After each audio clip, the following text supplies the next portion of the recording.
పేలుళ్ల కుట్ర కేసులో సంచలన విషయాలు వెలుగులోకి వస్తున్నాయి. మానవ బాంబుగా మారి పేలుళ్లకు కుట్రలు నిందితులు చేస్తున్నారు. అయితే టిఫిన్ బాక్స్ బాంబులతో పేలుళ్లకు పాల్పడాలని కుట్ర చేశారు. ఆన్లైన్ లో టిఫిన్ బాక్స్ లో వైర్లు, రిమోట్ సెల్స్ ఆర్డర్ చేసినట్టుగా ఎన్ఐఏ అధికారులు గుర్తించారు. హైదరాబాద్ లో 6 ఐసిస్ అనుమానిత ఉగ్రవాదులు 3 రోజుల పాటు మకాం వేసినట్లు పోలీసులు గుర్తించారు. ప్లాన్ లో భాగంగా ఏపీ రంపచోడవరంలో బ్లాస్టింగ్ రిహార్సల్స్ చేశారు. తెలంగాణ, ఆంధ్ర, మహారాష్ట్ర, కర్ణాటకలో పేలుళ్లకు కుట్ర చేశారని విజయనగరం పోలీసుల రిమాండ్ రిపోర్ట్ చెబుతోంది. 6 సభ్యులతో సమీరాల్ హిందూ ఇత్తేహాదుల్ ముసల్మాన్ పేరుతో సంస్థను ఏర్పాటు చేశారు.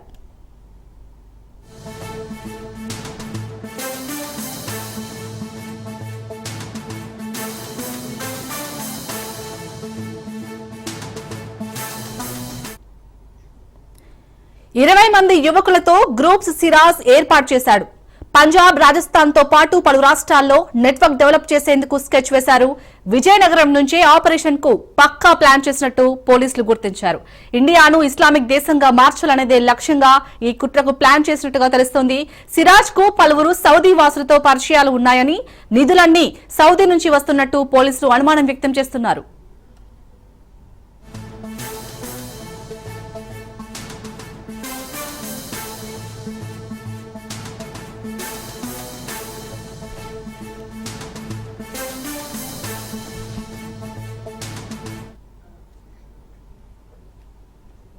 ఇటు పేలుళ్ల కుట్ర కేసులో సంచలన విషయాలు వెలుగులోకి వస్తున్నాయి. మరి దీనికి సంబంధించి పూర్తి డీటెయిల్స్ మా ప్రతినిధి మహేందర్ అందిస్తారు. మహేందర్, చెప్పండి, పేలుళ్ల కుట్ర కేసుకు సంబంధించి అప్డేట్స్ ఏంటి?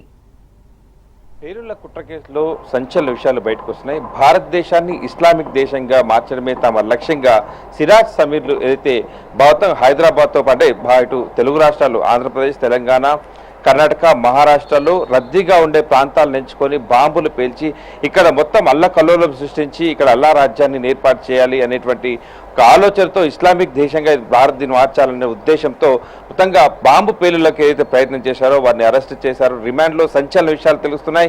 వారంతా కూడా ఇప్పుడు విజయనగరం జిల్లాలో ఒక కేంద్రాన్ని ఏర్పరచుకొని ఇప్పటికే బాంబులు ఏదైతే పేల్చడానికి టిఫిన్ బాక్సులను ఆన్లైన్లో కొనుక్కోవడం, ఆ బ్యాటరీలను ఆన్లైన్లో కొనుక్కోవడం, ఇవన్నీ కూడా పూర్తిగా ఆన్లైన్నే ఎంచుకున్నారు. కూడా సౌదీ నుంచి వస్తున్నటువంటి ఆదేశాల మేరకు వీళ్ళంతా కూడా ఇక్కడ ప్లాన్లు అమలు చేయాలనే ఉద్దేశంతో పూర్తిగా ఉన్నారు. మొత్తంగా వీళ్ళకు పెద్ద మొత్తంలో డబ్బులు కూడా నిధులు కూడా వచ్చినట్టుగా తెలుస్తుంది.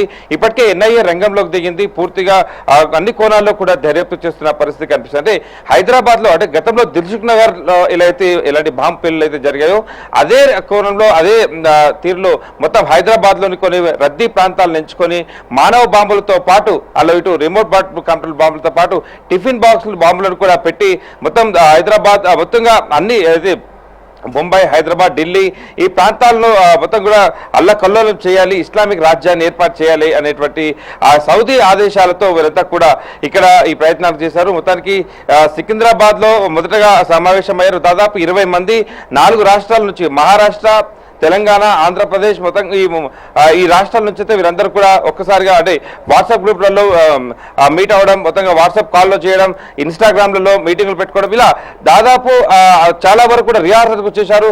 ఏపీ రంపచోడవరంలో వీళ్ళు తయారు చేసినటువంటి బాంబులు పేల్చడానికి కోసం ఏపీ రంపచోడవరంలో ఈ రిహార్సల్ గురించి అడవుల్లో బాంబులు పేల్చారు, రిహార్సల్ కూడా చేశారు అనేటువంటి విషయాలు కూడా వెలుగులోకి వస్తున్న పరిస్థితి కనిపిస్తుంది.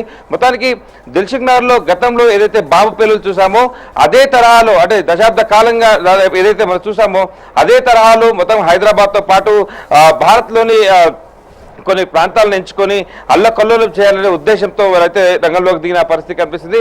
ఇంకా ఇప్పుడైతే ఎన్ఐఏ కూడా రంగంలో దిగింది. మొత్తానికి ఈ సిరాజ్ సమీర్లు వాడినటువంటి మొబైల్ ఫోన్లు అలాగే ఇంటర్నెట్లు మొత్తం కూడా సాంకేతికంగా వీరు ఎవరెవరితో మాట్లాడారు, ఎక్కడెక్కడ ఈ మూలాలన్నీ కూడా తీయడానికి ప్రయత్నాలు అయితే జరుగుతున్నాయి. వీళ్ళకి ఎవరు డబ్బులు సమకూర్చారు, ఎక్కడెక్కడ నుంచి వీళ్ళకి ఆదేశాలు వస్తున్నాయి, అంటే మొత్తం 20 మంది గ్రూపులు, అంటే ఇంకా ఎన్నెన్ని ఈ ఏదైతే సౌదీ నుంచి ఆదేశాలు సిరాజ్ సమీర్లకు ఇచ్చారో మరి అదే సౌదీ నుంచి ఇంకా ఎంతమందికి ఇలాంటి ఉగ్రవాదులు అంటే బాంబులు పెట్టడానికి ఎంతమంది నియమించుకున్నారు, ఇవన్నీ విషయాలపైన అయితే ఎన్ఐఏ దర్యాప్తు జరుపుతున్న పరిస్థితి కనిపిస్తుంది. సో ఇంకా విచారణ అయితే ఇంకా కొనసాగుతున్న పరిస్థితి కనిపిస్తుంది. అలాగే మహేందర్, ఇటు 20 మంది యువకులతో అయితే గ్రూప్ ని సిరాజ్ ఏర్పాటు చేసినట్టుగా తెలుస్తుంది. ఈ గ్రూప్ లో ఎంతమందిని ఇప్పటివరకు పోలీసులు అదుపులోకి తీసుకున్నారు, అలాగే ఇటు ఎన్ఐఏ అధికారులు ఏమంటున్నారు?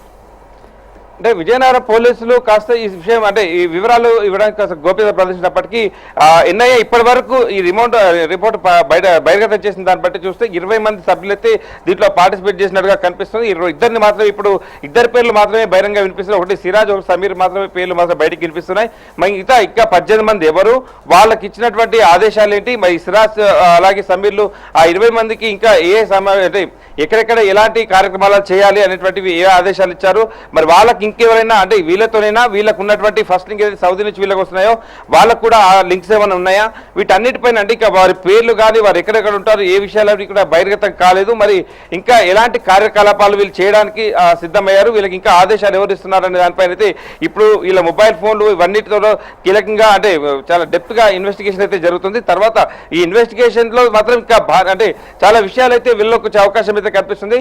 అంటే వీళ్ళిద్దరిని కనుక ఒకవేళ ఇప్పుడు అరెస్ట్ చేయకపోతే మాత్రం హైదరాబాద్ అంటే ఇప్పుడైతే మొదట చార్మినార్ ప్రాంతంలో మొన్న వరకు ఒక ఫైర్ యాక్సిడెంట్ చూసాం. అంటే ఇదిలా కల్పిస్తున్న నేపథ్యంలోనే మరోపక్క వీళ్ళ బాంబు పేలులు కూడా ప్రయత్నం చేశారంటే హైదరాబాద్ దిల్సుఖ్నగర్లో ఏ రకంగా అయితే బాంబు పేలులు చేశారో అదే తరహాలో వీళ్ళు అది ప్లాన్ అయితే చేశారు. ఈ ఇద్దరిని అరెస్ట్ చేయకపోతే మాత్రం అసలు దేశంలో పరిస్థితి ఇంకోలా ఉండేది అనేటువంటి ఆందోళనలు కూడా వినిపిస్తున్న పరిస్థితి కనిపిస్తుంది. అలాగే మహేందర్, ఈ కేసులో చూసుకున్నట్టయితే చాలా మంది ఉన్నట్టుగానే తెలుస్తుంది. సో ఇటు సిరాజ్ కు అయితే పలువురు సౌదీ వాసులతో పరిచయాలు ఉన్నట్టుగా తెలుస్తుంది. మరి అసలు ఈ నిధులన్నీ ఎక్కడి నుంచి వచ్చాయి, ఇప్పటి వరకు ఈ విచారణలో ఎలాంటి కీలక అంశాలు బయటకు వచ్చాయి? అంటే వీళ్ళకు జాతీయ బ్యాంకులలో ఎక్కువ మొత్తంలో నిధులుంటే అనుమానం వస్తున్న నేపథ్యంలో ఈ సిరాజ్ అనే వ్యక్తి విజయనగరంలో గ్రామీణ బ్యాంక్ ఎంచుకున్నాడు. ఆ గ్రామీణ బ్యాంక్ కూడా ఎంక్వైరీ చేసి దాంట్లో కూడా పెద్ద ఎత్తున నిధులు ఉన్నట్టుగా కూడా గుర్తించారు ప్రస్తుతానికైతే పోలీసులు. అక్కడి నుంచే బ్యాంక్ ట్రాన్సాక్షన్ అన్ని కూడా జరుగుతున్నాయి. అది ఎక్కువ మొత్తంలో క్యాష్ రూపంలో ట్రాన్సాక్షన్ జరిగినట్టుగా తెలుస్తుంది. మొత్తానికి వాళ్ళకు అంటే ఈ సిరాజ్ కు విజయనగరం బ్యాంకు ఎక్కడి నుంచి వస్తున్నాయి అది దానిపైన అయితే ఇంకా ఇన్వెస్టిగేషన్ కొనసాగుతూనే ఉంది. వీళ్ళకు అయితే నిధులతో పాటు పూర్తిగా కొంత మేర పేలుడు పదార్థాలు కూడా ఇచ్చినట్టుగా కూడా తెలుస్తుంది. ఆన్లైన్లో ఆ పేలుడు పదార్థాలు చేయడానికి టిఫిన్ బాక్సులను ఇంకా బ్యాటరీలు మాత్రమే కొన్నారు. కానీ పేలుడు పదార్థాలను కూడా వారే సమకూర్చినట్టు కూడా తెలుస్తున్న పరిస్థితి కనిపిస్తుంది. సో ఇంకా విచారణ అయితే వేగవంతం చేసింది. ఎన్ఐఏ రంగంలోకి దిగింది. విజయనగరం పోలీసులతో అనుబంధం మొత్తం ఇద్దరు కూడా చాలా వరకు అక్కడ కొన్ని టీములు కూడా ఏర్పడి ఈ సిరాజ్ అహ్మద్ ఎన్నిసార్లు ఇక్కడికి హైదరాబాద్ రావాల్సింది, సమీర్ విజయనగరం ఎన్నిసార్లు వెళ్ళారు, వీళ్ళు ఎక్కడెక్కడ మీటింగులు పెట్టుకున్నారు, ఈ రంపచోడవరం అడవుల్లోకి ఎంతమంది వెళ్ళారు, ఇంకా 20 మంది ఏ కార్యకలాపాలు చేస్తున్నారు, ఇంకా అంటే వాళ్ళు ఇంకేమన్నా ఆల్రెడీ ఈ ప్లాన్ ఇంప్లిమెంట్ చేయడానికి సిద్ధంగా ఉన్నారా, ఇవన్నిటిపైన అయితే చాలా వేగవంతమైన విచారణ సాగుతుంది. ఎలాంటి అవాంఛనీయ ఘటన జరగకుండా అంటే వీళ్ళ ప్లాన్ ఏ ఒక్కటి కూడా ఇంప్లిమెంట్ కాకుండా ఉండే ముందే ఖచ్చితంగా వీళ్ళ నుంచి పూర్తి విషయాలు రాబట్టేందుకు ఎన్ఐఏ చాలా సీరియస్ గా రంగంలో దిగిందని చెప్పొచ్చు. రైట్ మహేందర్, ఇప్పటివరకు అయితే పేలుళ్ల కుట్ర కేసును అయితే పోలీసులు ఛేదించారు. మరి ఇలాంటివి అంటే ఇంకా ముందు జరగకుండా ఉండాలంటే అటు పోలీసులు ఇంకెలాంటి జాగ్రత్తలు తీసుకుంటున్నారు?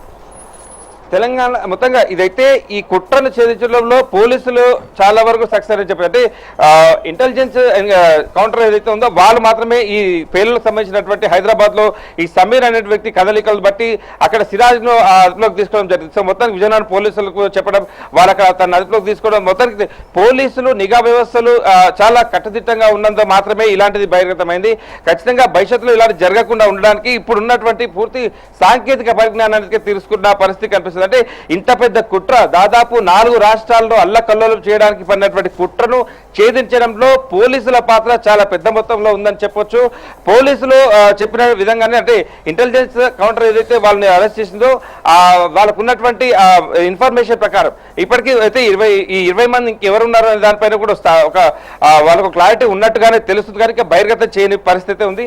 మొత్తానికి ఎప్పటికప్పుడు నిఘా వ్యవస్థ చాలా పటిష్టంగా ఉంది కాబట్టి ఇలాంటివి జరగకుండా ఉంటున్నాయి. పోలీసులు మాత్రమే దీన్ని వెలుగులోకి తీసుకొచ్చిన అంశం అని కూడా మరోసారి చెప్పుకోవచ్చు. Right, thank you Mahender Reddy.